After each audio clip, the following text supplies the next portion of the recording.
Sa civil law, generally, ang sahod ay hindi pwedeng i-garnish.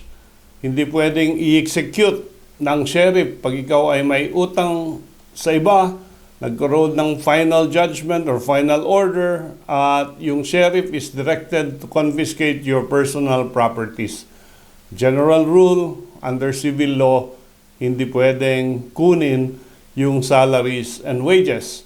However, iba ang sitwasyon pag ikaw ay isang public officer.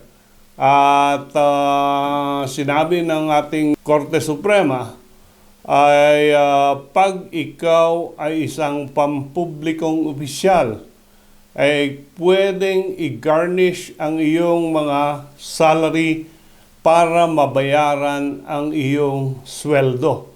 Ang mga sweldong ito ay hindi exempted sa garnishment sa ilalim ng mga kasalukuyang batas. So, isang public official ang nakatulang magbayad ng utang sa isang complainant, at ito ay dahil sa isang estafa case.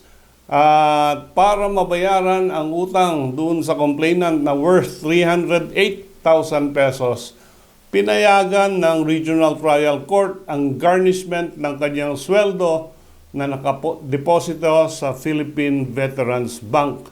Sabi ng empleyado ay hindi itinuturing na pondo ng gobyerno ang perang nasa deposito niya kasi nandun na sa kanyang personal bank account.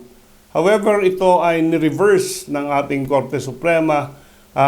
Sabi nila under Rule 39 of the Rules of Court, ang mga sweldong parehong publiko ay maaring mag-garnish para lang mabayaran ang utang sa isang tao o individual. This is distinguished from civil law where exempted ang garnishment ng mga salaries and wages.